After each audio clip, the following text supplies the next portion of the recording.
안녕하세요. 저는 현재 16개월 아이를 키우고 있는 전업주부입니다. 저는 예전부터 아이를 너무 좋아했었어요. 길을 지나가다가도 아이가 지나가면 그렇게 한 명 한 명 다 귀엽고 사랑스럽더라고요. 조금 큰 애들도 귀엽고요. 먼저 결혼한 친구들이 아이 낳으면 자주 찾아가서 장난감도 사주고 놀아주고 그런 제 모습을 보면서 친구들은 제가 엄마가 되면 아이하고도 잘 놀아주고 좋은 엄마가 될 것 같다고 했죠. 저도 그걸 원했고요. 그 남자는 친구 남편의 회사 동료였습니다. 너무 괜찮은 남잔데 솔로라고 하더라며 저를 소개시켜 준 거였죠. 회사도 대기업이고 키도 크고 운동도 좋아하고 성격도 엄청 서글서글하다고 하더라고요. 그렇게 만나게 되었고 저희는 첫눈에 서로에게 꽂혀서 사귀게 되었습니다. 연애하는 동안에도 제가 지나가는 아이를 너무 좋아하고 예뻐라 하니까 그 남자도 묻더라고요. 아이 많이 좋아하느냐고요.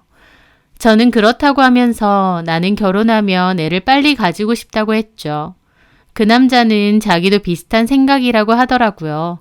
나이도 결혼 정년기인데다 결혼에 대한 생각도 맞았던 저희는 짧은 연애를 끝내고 바로 결혼 준비에 돌입했습니다. 그러던 와중에 저는 임신을 하게 되었어요. 너무 기뻤죠. 결혼해서 바로 아이를 가져야겠다 생각했는데 결혼 준비 도중 아이가 생긴 거니까요. 마치 결혼을 축복하는 선물 같았다고나 할까요? 남친도 몹시 기뻐했고 양가 부모님들도 다 너무 잘 됐다며 축하해 주셨어요. 모두에게 축복받는 행복한 결혼이라 생각했지만 다만 한 가지 손톱 옆에 툭 튀어나온 거스러미처럼 제 신경을 유달리 건드는 사람이 있었습니다. 누구냐고요? 바로 남친의 남동생인 제 예비 시동생이었죠. 처음에 동생이 궁금해한다고 다 같이 밥을 먹자고 해서 따로 만난 적이 있어요. 남친이 워낙 쿨하고 남자다운 성격이다 보니 당연히 형제인 남친 동생도 비슷할 거라 생각했습니다. 그런데 막상 만나보니 전혀 아니더라고요. 외형도 제 남친은 키가 크고 운동을 좋아해서 덩치도 좋은 반면 남친 동생은 키도 그렇게 크지 않고 왜소하더라고요. 얼굴도 좀 날카롭게 생기고요. 성격도 남친과 달리 좀 예민하고 쫌스러운 부분이 많아 보였습니다. 무엇보다 예비 형수로서 제가 굉장히 못마땅한 눈치였습니다. 첫 만남부터 저한테 시비를 살살 걸었으니까요. 같이 밥을 먹기로 했는데 제가 수저를 놔주면서 티슈를 한 장 깔고 그 위에 수저를 올려놨거든요.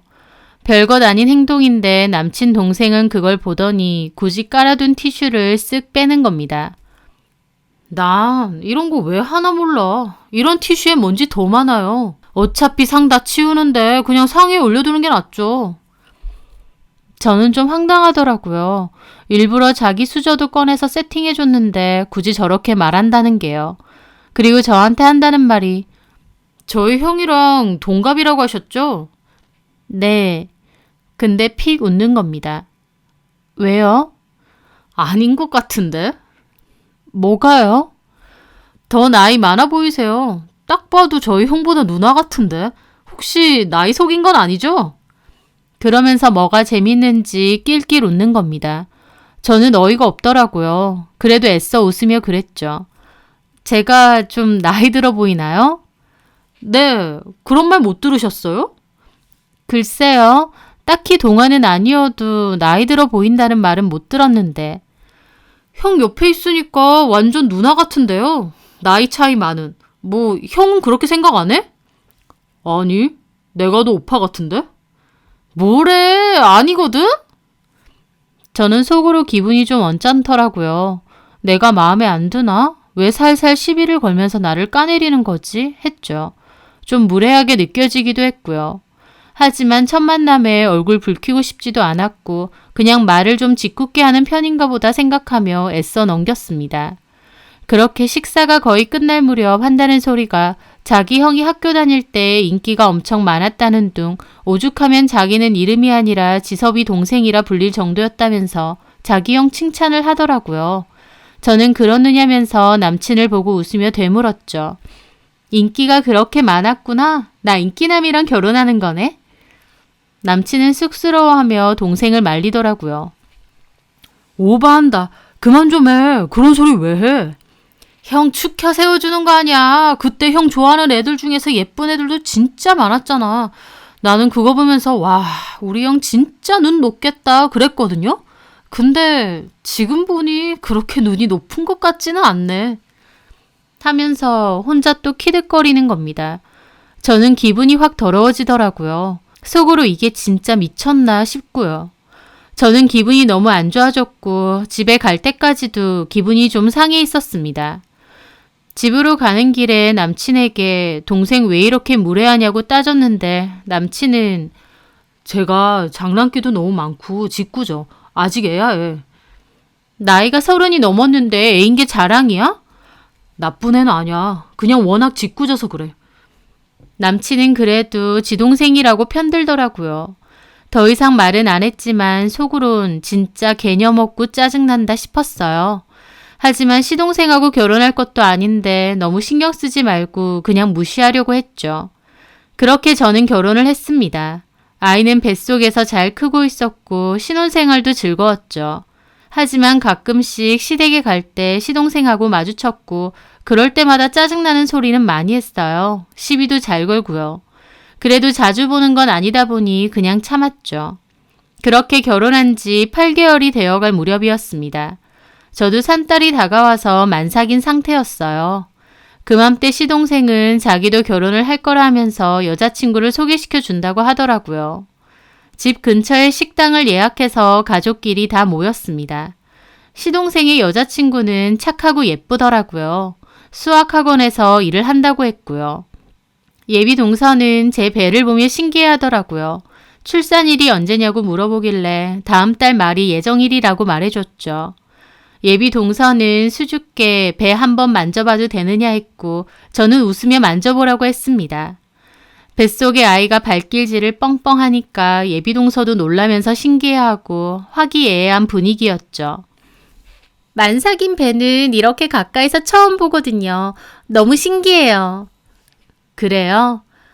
안 힘드세요? 힘들죠. 화장실 가는 것도 힘들고 살도 너무 찌고 이렇게 숙이면 발도 안 보여요. 그러시겠다. 배 무게만 해도 얼마예요. 그렇게 담소를 주고받는데 갑자기 시동생이 또 시비를 거는 겁니다. 근데 뭐 형수는 원래도 배가 많이 나와 있었다 보니 특별히 더 힘들 건 없지 않아요? 그러는 겁니다. 저는 그 말에 저 인간이 왜 또 시비인가 싶었죠. 제가 무슨 배가 나와요? 원래도 형수 통통했잖아요. 배도 좀 나온 편이고. 아닌데요? 어이없더라고요. 저는 임신 전에도 그렇게 통통한 편은 아니었습니다. 그냥 보통 체형이었죠. 근데도 시동생은 깐죽거리는 겁니다. 뭘 아니에요. 내가 봤는데. 뭘 봐요? 결혼 전에 봤잖아요. 그때도 통통하더만 뭐. 저는 어이가 없어서 그랬죠. 내가 통통한 게 아니고 도련님이 너무 마른 거죠. 본인이 너무 말랐다 보니 다른 사람은 다 통통해 보이나 봐. 제 말에 시동생도 정색하며 따지더라고요. 마른 게 컴플렉스라고 들었거든요. 저 안 말랐거든요? 그리고 통통한 것보단 마른 게 나아요. 그나저나 왜 이렇게 예민하게 구세요, 형수님? 발끈하는 것 봐. 그렇게 시동생과 제가 서로 노려보고 있으니 예비동서도 당황해하고 저희 남편도 급하게 말리더라고요. 왜 그래? 둘 다 그만해. 저는 속으로 저게 왜 또 시비를 거나 부글거리고 있었습니다. 늘 저런 식이었죠. 뜬금없이 저한테 시비를 걸고 제가 발끈하면 예민하다고 몰아세웁니다. 저는 너무 짜증났지만 시부모님도 계시고 예비 동서도 있으니 꾹 참았죠. 그렇게 불쾌한 기분으로 식사를 하면서 시부모님은 예비 동서에게 이것저것 질문을 하셨어요. 결혼하면 직장은 어떻게 할 건지 같은 질문이요. 예비 동서는 맞벌이를 해야 될 것 같다고, 자기들은 둘 다 버는 돈이 그렇게 많지 않으니 몇 년 동안은 아이 안 갖고 둘이서 일단 열심히 벌 생각이다 라고 했습니다. 시부모님도 너네가 알아서 계획 잘 잡아서 살라고 하셨고요. 그런데 시동생이 또 가만히 있는 제 머리채를 잡는 겁니다. 맞벌이 해야지. 나는 결혼한다고 바로 남편한테 기대서 일 그만두고 그런 거 진짜 별로더라고. 제가 결혼과 동시에 다니던 회사를 그만뒀는데요. 누가 봐도 저 들으라고 하는 소리였죠. 하지만 저는 남편한테 기대서 일을 그만둔 게 아니고 충분한 상의 끝에 내린 결론이었습니다. 일단 제가 하는 일의 기술 자체가 타 회사로의 이직도 쉬울 뿐더러 프리랜서로 일을 할 수도 있었거든요. 그렇다 보니 저는 아이가 좀 클 때까진 아이 키우는 데 전념을 하고 싶었어요. 좀 크고 나면 다시 재취업을 준비하거나 아니면 제가 따로 사업장을 차려도 됐으니까요. 얼마든지 다시 일을 할 수 있는 상황이 되니까 그만둔 건데 또 말을 저딴 식으로 하는 겁니다. 그래서 저도 애써 웃으며 그랬죠. 저희는 충분히 상의해서 내린 결정이에요, 도련님. 알아요. 누가 뭐래요? 형수님이 왜 갑자기 발끈하시지? 혼자 찔리신 건가? 저는 형수님 얘기한 게 아니고요. 왜 결혼하자마자 취직이라도 한 것 마냥 일 그만두고 집에서 노는 여자들 있잖아요. 그런 여자들 두고 한 말이에요. 근데 형수님이 좀 기분 나쁘셨나 보다. 죄송해요, 형수님. 형수님 들으라고 한 소리 아니에요. 괜히 혼자 발끈하지 마세요. 살살 죄송하다면서 깐족거리는데 진짜 열받는 겁니다. 어머님도 그만 좀 하라고 인상 쓰면서 시동생 다리를 탁 때리시고요. 저도 아무 말 안 하고 있는데 생각할수록 너무 우라가 치밀어서 한마디 했죠. 기분 나쁠 게 뭐가 있겠어요. 나 들으라고 한 말도 아니라는데. 다 사람 상황에 따라 하는 거죠. 하긴 도련님 월급 생각하면 예비 동서도 일 그만둘 수 없겠다. 그쵸? 취직도 할 수 있는 상황이 돼야 하는 거지. 가끔 남자들 본인 버는 월급은 생각도 안 하고 여자들 보고 취직이니 뭐니 하는 거 너무 웃기지 않아요? 저도 그렇게 말하며 웃었죠. 제가 월급 갖고 찌르니까 시동생도 표정 완전 굳더라고요. 시동생은 남편과 달리 회사도 엄청 작은 곳에 다니고 월급도 남편의 반토막이거든요. 시동생은 발끈해서 또 그러는 겁니다. 아, 근데 여자들이 좀 착각하는 게 있더라고. 남편이 돈 잘 번다고 그 돈이 자기 게 아닌데 본인 직업 없으면 결국 남편 돈으로 종속돼서 사는 거잖아요. 저는 저 나불거리는 주둥이를 진짜 한 대 콱 때리고 싶더라고요.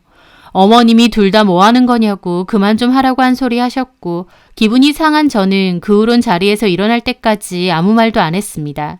그리고 집으로 오는 길에 너무 열받아서 남편한테 따졌죠. 아니, 자기 동생 왜 저래 진짜? 나한테 억하심정 있어?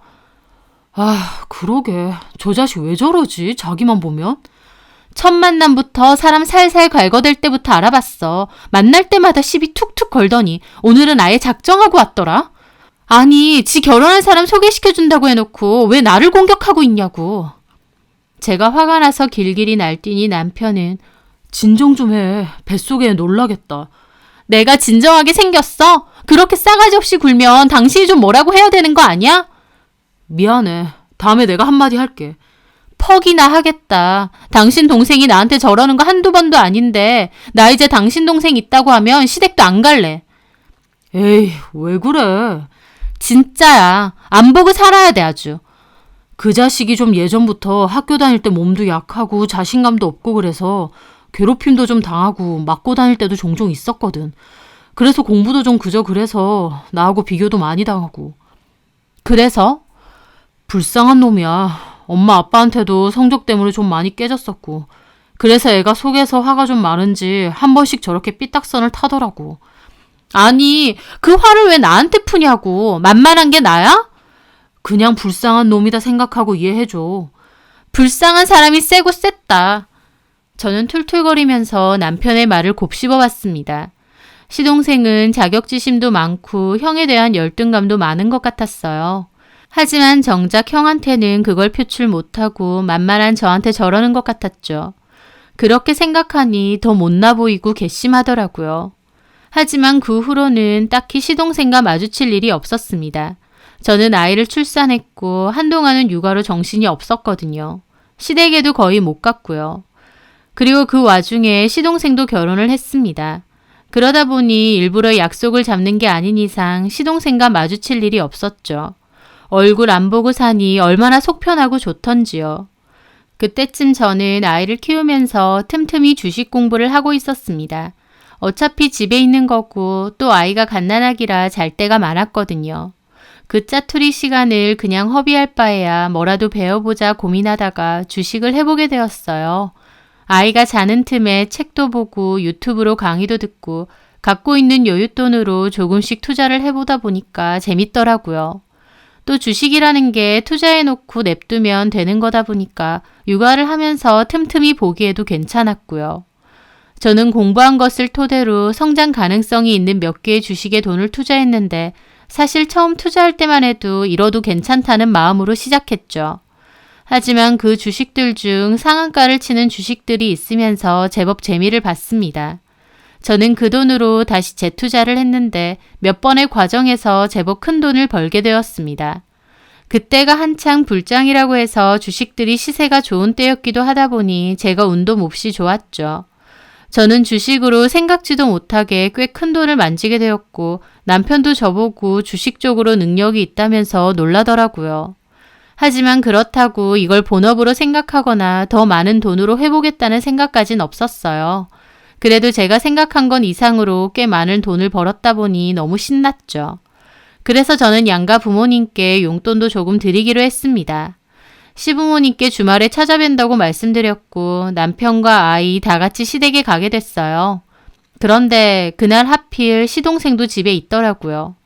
얘기를 들어보니 동서는 친구 결혼식이 있어서 갔고 자기 혼자 집에 있기 심심해서 시댁에 왔다는 겁니다.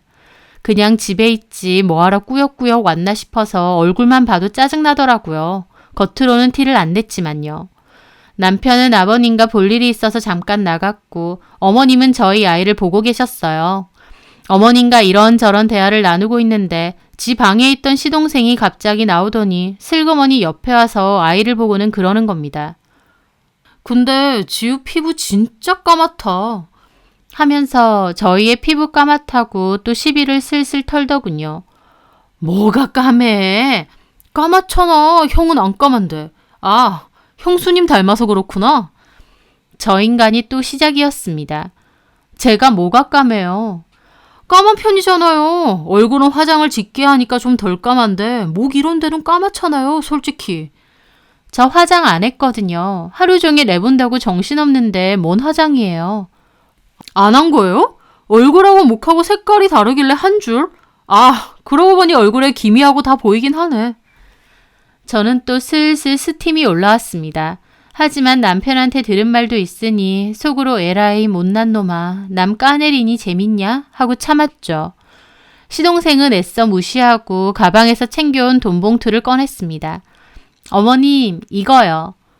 이게 뭐냐? 제가 드리는 용돈요. 필요하신 거 있으시면 보태 쓰세요. 아휴, 됐다. 갑자기 무슨. 제가 드리고 싶어서요. 받아두세요. 이거 받아도 돼? 고맙다. 아휴, 며느리한테 용돈도 받고. 어머님하고 그렇게 화기애애한데 옆에 있던 시동생이 또 시비를 터는 겁니다. 에이, 엄마, 형한테 고맙다고 해야지. 어차피 형 돈 아냐. 그러는 겁니다. 그래서 제가 그랬죠. 형 돈 아니고요. 제 돈이에요. 뭐, 어차피 형한테 받은 거잖아요. 그게 그거죠. 형한테 받은 거 아니라니까요. 제가 번 제 돈이에요. 제 말에 시동생 코웃음 치더라고요. 형수님, 집에서 놀고 먹는 사람이 무슨 돈이 있어서 본인 돈이라는 거예요. 저보고 대놓고 집에서 놀고 먹는다고 하더라고요. 애기 보는 게 어떻게 집에서 놀고 먹는 거예요. 저 하루가 얼마나 바쁜데요. 어쨌든요. 제 말은 집에 있으면서 어떻게 돈을 버냐 그 말이죠. 결국 형이 준 돈 따로 모아둔 거 아니에요? 도련님 기준으로만 생각하지 마세요. 집에서도 얼마든지 돈 벌 수 있고 제가 그만한 능력 되니까 번 거예요. 그래서 이렇게 어머님 용돈도 드리잖아요. 아, 그런데 도련님은 어머님 아버님 용돈 드려본 적 있어요? 저도 너무 열받아서 웃으며 저렇게 말했습니다. 시동생도 정색하더라고요. 드린 적 있는데요. 생신 때도 드리고. 그런 거 말고요. 그냥 따로. 없죠? 하긴 생활비 쓰시는 걸로도 여유 없을 테니까. 제 말에 시동생도 정색하며 발끈하더라고요. 여유 없지 않거든요? 어머, 정말요? 잘 됐네요. 그러면 이참에 어머님 용돈 좀 드리세요. 저 여기 300 넣었거든요. 도련님도 얼추 그 정도 보내시면 되겠다. 그 말에 시동생 멈칫하더라고요. 그래서 제가 웃으며 그랬죠. 아, 그건 좀 그런가? 도련님 월급이 200 좀 넘는데 300은 너무 무리죠? 월급보다 더 많은 돈이니까. 제 말에 시동생 얼굴 새파랗게 질리더니 부들부들 하더라고요. 저한테 툭 하면 시비 털더니 지약 좀 건드니까 부들거리는 꼴이 너무 어이없었습니다. 어머님이 둘 다 그만하라고 말렸지만 이미 저와 시동생은 싸움이 붙었죠. 그 와중에 남편과 아버님도 들어오시고요. 형수님, 말이 좀 지나치시네요. 용돈 한번 드렸다고 유세 떠시는 거예요? 유세라뇨. 도련님도 너무 받는 거에만 익숙하신 것 같아서 말씀드리는 거예요. 제가 뭘 받았는데요? 결혼하실 때 어머님 아버님이 보태주셨잖아요. 다 들었는데. 게다가 저희 집에서도 1,000만 원이나 보태주고 동생 결혼한다고 1,000만 원 보태주는 형이 어딨어요. 진짜 좋겠네. 우리 형 돈 받은 건데 형수님이 왜 유세인데요? 나 어이가 없네. 결혼하면 부부 돈이거든요. 부부돈은 뭔 부부돈이에요? 돈은 형 혼자 버는데 결국 우리 형 돈으로 나 해준 거잖아요. 거기 형수님 돈 들어있는 것도 아닌데 왜 형수님이 유세를 떨고 있냐고요. 도련님과 저는 언성이 높아졌고 남편도 그만하라고 말리더라고요. 어머님 아버님도 말리고요. 하지만 저도 어디 말 나온 김에 해보자 싶었습니다. 진짜 뭘 모르시네. 그거 형 돈 아니에요. 그것도 몰랐어요? 그거 내 돈이에요. 형이 갖고 있는 돈 적금이랑 펀드로 묶여있다 해서 그 돈 내 통장에서 해준 내 돈이라고요. 누가 주는 줄도 모르고 받았어요? 그 말에 시동생도 멈칫하더라고요. 시동생이 예뻐서 해준 돈은 절대 아니고 남편이 적금 만기되면 바로 돌려준다고 해서 빌려준 돈이긴 합니다.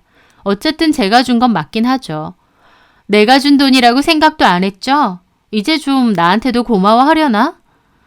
시동생 얼굴 시뻘개져서 난리를 치더군요. 아, 돌려드릴게요. 다 돌려드리면 되잖아요. 돌려주세요 그럼. 언제까지 돌려주실 건데요? 이왕이면 빨리 돌려주세요. 아, 돌려주면 되잖아. 더럽고 치사해서 정말. 시동생 완전 흥분해서 반말로 난리치고 저도 똑같이 반말로 깐죽거렸습니다. 더럽고 치사하면 바로 갚아. 형수 취급도 안 할 거면 돈 똑바로 내놓으라고. 말 나온 김에 한번 물어나 보자. 너 나한테 왜 그러는데? 애만 사랑 까고 속 뒤집어 놓으면 바닥밖에 없는 네 자존심이 다시 생기니? 뭐? 말 다 했냐? 네가 너무 별로라서 깠다. 왜? 우리 형이 너 같은 거랑 왜 결혼했나 싶어서. 그렇게 치면 동서는 왜 너 같은 거랑 결혼했대? 뭐 볼 거 있는데? 돈도 없고 자격지심만 드글드글해서는. 야! 왜? 너 사람 만만해 보여? 내가 참고 참으니까 우스워 보이냐고. 톡 까놓고 말해서 이 집에서 너보다 못난 사람이 어딨다고 그 난리야. 집에서 푹 퍼져가지고 애나 보는 주제에. 나는 집에서 푹 퍼져서 애나 보지만 꼬박꼬박 출근 도장 찍는 너보다 훨씬 돈 잘 벌거든요? 와, 진짜? 시동생 뒷목 잡고 쓰러지면서 덤벼 들려고 하고 남편하고 시부모님하고 그만 좀 하라고 뜯어말리고 난리가 났습니다. 그 와중에 남편은 아기띠로 아기 안고 저 당겨서 가자고 하더라고요. 그렇게 남편 등살에 차까지 탔고 저도 씩씩대며 우는 아이 달래고 있었습니다. 왜 그래 진짜? 내가 뭐 자기 없을 때 자기 동생이 또 나한테 깐죽거린 건 모르지? 아, 진짜 둘 다 똑같아.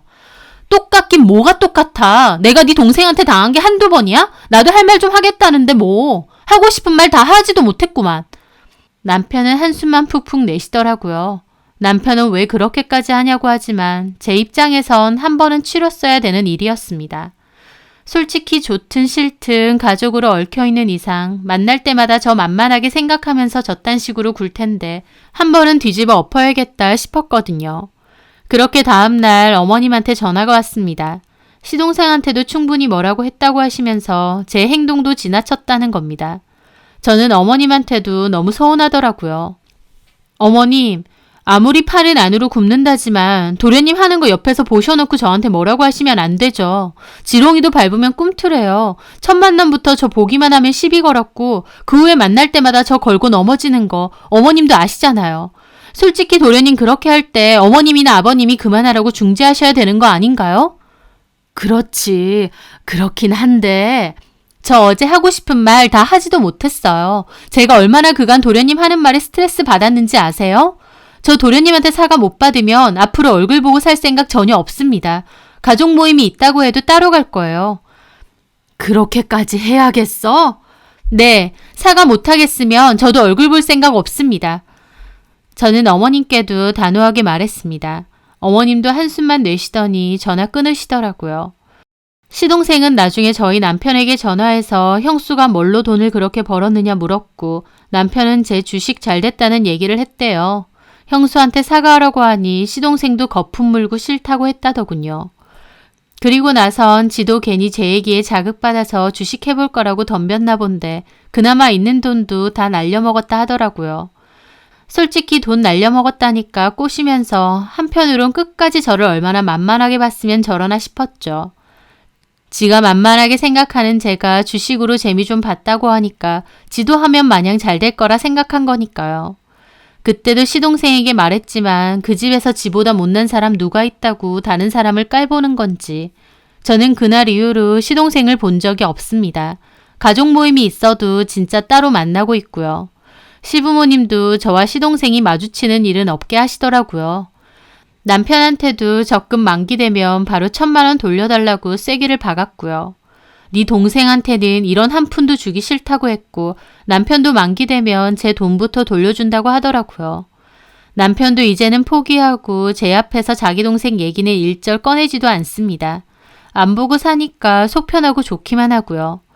결혼으로 인해 가족이 되었고 얼마든지 잘 지낼 수 있었어요. 그런데 본인 열등감과 자격지심으로 왜 애먼 저한테 핫풀이를 하나요? 저도 마냥 참는 성격도 아니고 참을 필요도 없다 보니 한번 푸닥거리 한 거지만 지금 생각해도 그렇게 한 건 잘한 것 같습니다. 자기가 보기에 만만해 보인다 싶으면 살살 긁어대는데 그럴수록 얼마나 스스로가 못난 인간인지 반증한다는 걸 명심했으면 합니다. 그리고 남한테 왈가왈부 말고 자기 인생이나 잘 살았으면 하네요. 제 사연 들어주셔서 감사합니다.